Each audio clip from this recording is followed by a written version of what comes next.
Well, hi, Jessica. Thank you for your time. Yes, thank you. And I want to start off with how how did aviation come into your life? Well, on accident, I was forced to move by my parents, actually by my mom, into a school that the only classes were Air Force ROTC, remaining as like the elective classes. So I did not want to, and I ended up joining and found out that I loved it. And from there, continued on for a couple of years through high school, almost joined the Air Force, and actually had a big gap of time where I got scholarships. So I didn't actually join the Air Force, but I still had this like lingering passion of aviation that kept kind of haunting me a little bit to get back into it. So about 10 years after that is when I actually looked online on a Craigslist ad, saw something about aviation, took the interview and packed up my car and with whatever I could carry and drove to California to take on the role. So, and that was back all a little over 8.5 years ago is when I took a job in aviation. Wow, that's amazing. And what was that job? Yeah, so it was for a client relations manager role with a company called FuelerLinx, which is a software company based off out of the Van Nuys Airport. I had never been in software, and I had never really truly been in aviation besides that, stint as, JROTC. And it was client relations manager until I got promoted outward, which I'm currently at VP of Global Account Management. Nice. And can you tell us a little bit about what that is?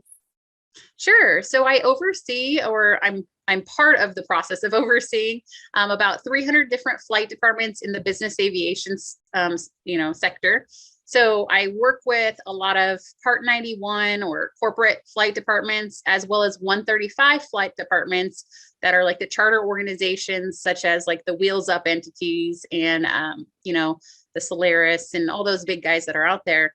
We actually work on efficiencies and optimization in aviation as a whole.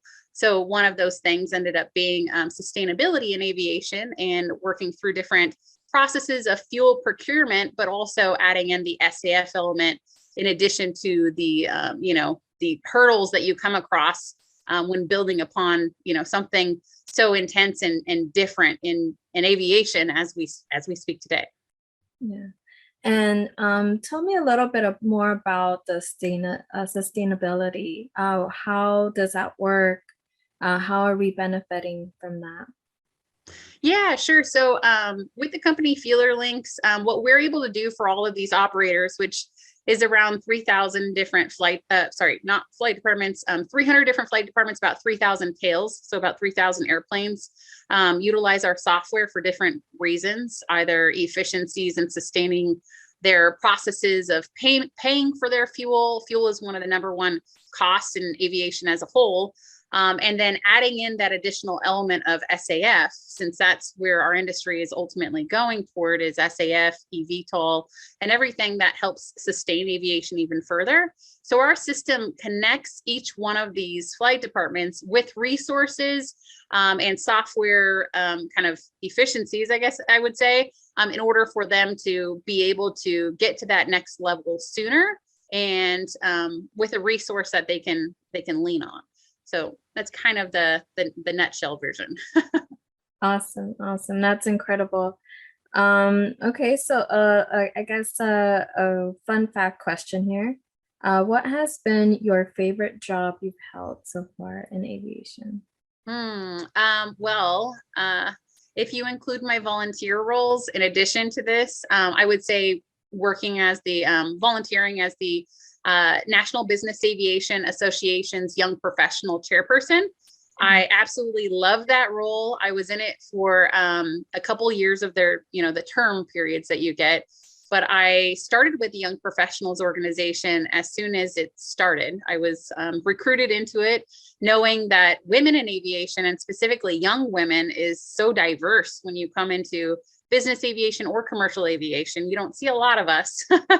So when I got recruited for that, and I realized that there were so many other young people that I could advocate for, and that I could speak my background and talk about my history and how I didn't have a history in aviation, but yet I found a home, and it was very eye-opening, and it allowed me to become more of a mentor slash leader in the industry at such a young age. And that really empowered me to become better, because I now knew that people were watching over what I was doing, but it also kind of lifted me onto some sort of platform where I could speak what young people and women specifically in the industry were going through, in order to get, to their career paths.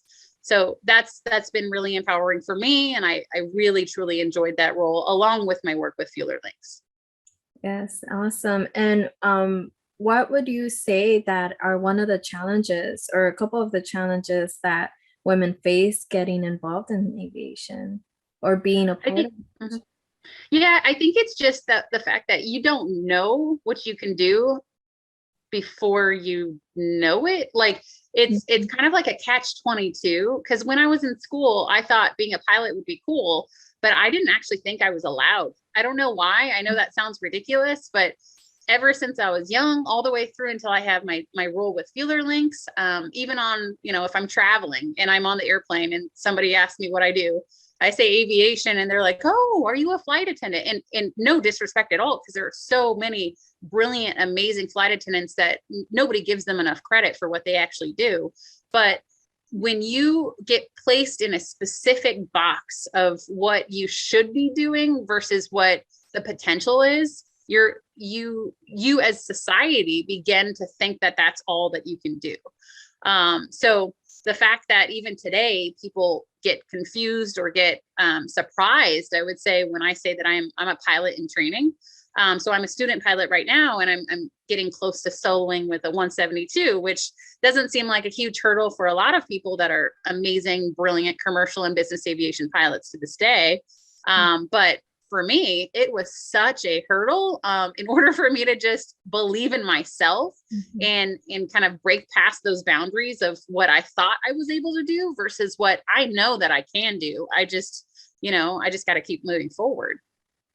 Do you think that the generation coming after us will have a different mindset than we did? Because I could share the same feelings and thoughts that you just expressed. Yeah. Well, okay. So here's my answer is, I hope so. I really hope so. And I think that all, is part of what we're doing today. What you're doing, what you've, reached out to me about is, advocating for aviation as a whole, and specifically for women in aviation. And I think that more people need to be like you, and more people need to be like the 99s organization, and more people need to be like Women in Aviation. More people need to enhance the value of these different STEM organizations and STEM industries that are available to anybody. It should cross all lanes of gender slash culture slash background and history. Like, there should not be one specific type of person in any kind of industry. Just shouldn't be that way. And I think our society as a whole is starting to ask those questions, but I don't think they're really seeing the true value of diversification, inclusion in all industries, because there is so much value. And that's something that I've spent a lot of time on through the different organizations in MBAA, and really eye-opening with Young Professionals Council, and seeing how badly, not badly, but how differently I was treated as a young woman coming into the industry, and having to cross so many more hurdles in order for people to respect me and for them to take me seriously, which I wish that our next generation doesn't have to go through that so much, because of what we've done so far as leaders in our own generation. Yes, definitely. I completely agree. Um, if you could go back and give your 18-year-old self a piece of advice, what would that be? Oh, huh. Well, but the immediate first piece of my advice is, don't give up on something because of a relationship. That's step one. And that's the most transparent advice I could tell you. There was an opportunity that I had. I won a scholarship and an opportunity from the University of Washington to travel abroad to London. And I had a boyfriend at the time. And I remember thinking, oh, he seems so, taken aback from this adventure that I'll be having. And I don't want to ruin that relationship. So I'm going to decline that. And I never went. And I got to tell you, like, if you could talk about kind of, like regrets to any extent, it would be that I didn't focus on my goals as a human being and as a person of traveling the world, of experiencing cultures and experiencing what I wanted to do. And instead, I let something as silly as the potential of a boy getting angry at me to hold me back, which sounds really ridiculous today, by the way. And I understand that. But in full transparency, that would be one thing when I was 18, I would have changed. And luckily, the thing is that you can make mistakes in your life, but you always have another option every time, even today. If you go into one, industry and you decide it's not for you, or if you go into a role as a pilot or as a maintenance professional, you don't have to stay there forever. That's the cool thing about life. And I learned that. And I learned that that was one of my regrets in life, was this whole idea of me not being able to experience what I truly believed I should. So I immediately found a way to get through that barrier. And I ended up traveling the world for, most of my 20s, I want to say. Is I found a way, I found resources, and I was able to actually travel all around the countries that I wanted to go to. I made it to London. I made it to India. I made it to these places that in my brain, as growing up as a young kid that was very underprivileged, I didn't have any resources to use. And it just goes to show you can do whatever your mind, is set out to do. And whether that be getting to New York for the first time, which was my dream as a kid, or traveling around to every single continent there is, like, there's so many different opportunities. And I see even bigger opportunities in this field of aviation, because that's what it's created for, is the journey. And that's what's really, really powerful and exciting about the industry that we're in. That is amazing. That's very inspirational, actually. Kind of going back to a little bit of the things that you were involved in. So you were, I know that you were vice president of global accounts for FuelerLinx. How do I say that? Oh, FuelerLinx. It's kind of tricky. Yeah. So for 8 years, are you no longer with them? No, I'm still there. It is my first aviation role. I've had different titles throughout these 8 years, but it is the only one that I've been with, which is kind of mind-boggling. You don't really think you'll stay with a company that long, but the culture of the company and the size of the company and their belief in people is really why I've stayed so long. So That's amazing. And then you were, what else did you do in aviation? I think that would be a better question. yeah, no, you're fine. So I do volunteer as much as I can. I think that my brain is something that doesn't stop. I always want to find ways to engage. And I also want to just stay active and network and get involved and, share my experiences with as many people as I possibly can that will listen to me, really. So I did get involved in the Young Professionals Council, and I was a member. I was the vice chair, and then I became the first woman chairperson for the Young Professionals Council of National Business Aviation Association. So that was really exciting and empowering. In that role, and I know I spoke about it a little bit earlier, but in that role, we were able to create new routes for young people and networking opportunities and, career fairs, and speak on behalf of our experiences, provide mentorship programs. There were so many other things that went into that. It was almost like adding another full-time job, but it felt like you were going to summer camp every day you were joining in. So it wasn't like, and luckily my company, FuelerLinx has been so supportive of that. So they would send me to these, like the Emerging Leaders Conference that we put on. We actually created an entire conference based off of young professionals and what they needed to see and what we thought would be the most inspiring for them to become professional leaders of the industry. So that was really exciting to be a part of. And then after that, I actually got recruited to be the co-chairperson for MBAA's environmental subcommittee, which focuses on sustainability in the business aviation industry. So what's neat about that is it's a brand new subcommittee where a lot of people are very interested. You know, that the buzz around town is like, how can you be environmentally, friendly or sustainable, go green, all this, all these silly terminologies that all focus in on one thing, which is sustaining the way in which you think about the future of aviation, right? Like, you have to create a future. And how do you do that? How do you maintain a future in this industry? And it's finding different resources and putting more effort into education in order for the global community to see the value in making changes and, educating people on what the best practices are or who's doing it right. So I got involved in that, and I've been volunteering with that subcommittee, as well as the diversity, equity, and inclusion working groups through MBAA. So a lot of these different kind of organizations have been really, really helpful. Outside of MBAA, I've also volunteered and become a member of the Women in Aviation, yes, and then also with the 99s organization for the San Fernando Valley. So a few of these different things have really just empowered me even more so to be involved in meeting new people that I had never gotten the chance to meet. I didn't even know these similar minded people existed. Has been really exciting.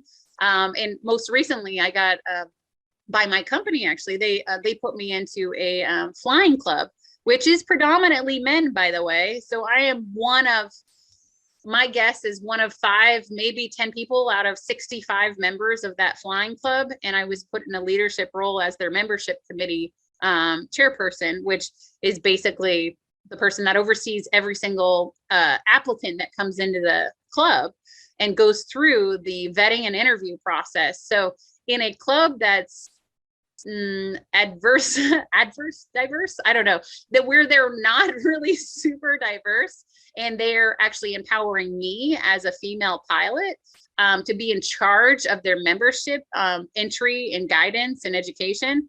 I found that to be really exciting, and so far it's been great. And I'm helping others kind of take that lead as I finish my pilot certification training. So that's the long story short to your answer. Do you think that sustainable aviation is becoming more acceptable in general, or is there some kind of resistance there? Yes and no, I think is my answer to this. Only because it's not super clear what the goal is, and really what each organization has to do in order to become sustainable in aviation. And that's what, as a committee, I've been helping work on, is creating that education in order to provide transparency into what does it mean to be sustainable in aviation. Aviation as a whole, right now you burn jet fuel or you burn 100 low lead, and that's transitioning over to UL, I think it's UL 94, I want to say. And then it also is to SAF, but the whole process behind that isn't widely accepted, quote unquote, because the hurdles of understanding, is it okay for the engine? Is it safe? And the big question is it safe? Can we do this? And I'm speaking specifically about the fuel side of things, but there's so many different elements to going, sustainable in aviation, to where it's a lot more money to restructure a process that has already been in place. So unfortunately, when it comes to adding more money into something that you don't know a whole lot about, you're not going to want to eagerly jump on that bandwagon unless you have background history in becoming sustainable all the way through. It just doesn't, it doesn't occur to a typical person or a business owner that, hey, I'm going to go based off of what the news is telling me. The news is telling me I need to become more sustainable. I don't know what that means, but I saw an article the other day that said I have to use less paper. Okay, well, I'm going to do that. Like, it's not widely understood what to do and what guidelines to take in any kind of organization, whether it's a small 91 operator that flies a single citation jet or a fleet of jets from like a wheels up entity. It's not super clear on all of these kind of levels. And that's what one of our main goals really is as an industry through NBAA's program, is just to provide clarity on that direction, provide options of how to take the first step, and then also bring in the industry professionals and the industry experts who know what they're talking about, who have studied all of these things, right? So like the OEMs, the engine manufacturers, those guys who actually know the effects on SAF, for instance, onto an airplane. What is the difference between SAF and regular jet fuel, for instance? What does that look like in a dollar perspective versus what does that look like in an environment perspective? So I guess the main goal here out of all of this is finding a way to emphasize the I guess the resources behind and the goal behind all of our organization, all of our industry going into a sustainable mode, which overall is saving jobs long term and creating a future for all of our families and all of our futures families, and everybody that knows that aviation is a part of a bigger picture. And I can go into depth, like into depth all day long about that, just because it's, you think about the makeup that we wear today, or the jacket that we have on, or, our food that we have. There's a link to aviation in so much. And I don't want to pretend I know all of the numbers, but I feel very confident in saying, like, probably 90% of everything that you've ever touched in your house today, or in your, in your car, probably had something to do with a part or a fabric or a food or a meal that was produced that was then transported through a form of aviation. So it goes on to a different level, where if we can't sustain that level, then we don't know what to do with, how do we maintain as an industry? Right. Yeah. Great point. And how would you explain the safety of sustainable aviation to someone who might have concerns, or might wonder what that is? Or Yeah, aviation, the one thing that you always want to focus in on is safety. Are you safe? Are your employees safe? Are your passengers safe? Are those flying around you safe if you're flying, in some sort of airspace somewhere? So that's why there's so much duplication in aviation, right? So why do we have, 15 different ways of telling us the same thing? And that's where we're going as far as sustainable aviation, speaking of like an SAF, or speaking of different like operational techniques to become more sustainable in. The safety behind that is understanding, does SAF hurt your engine? And the long story short of it is there is no tests that have shown that it has ever hurt an engine, right? So now, again, I'm not an expert as far as the technology behind these sustainable aviation tools and resources, but I could point you out to additional resources and documents and people and organizations like Gulfstream and like Rolls-Royce and these different engine manufacturers and Bombardier, these organizations that have done so much for us already with the invention of, these different makes and models of aircraft and the technology that they've empowered the aircraft and manufacturers to be able to do for us. I think that I would push that answer over to look at that research, look to see what has actually been verified, has been cross-checked, and participate in these NBAA sessions. We put on a lot of sessions because that's part of that volunteer effort to get more education out into the world.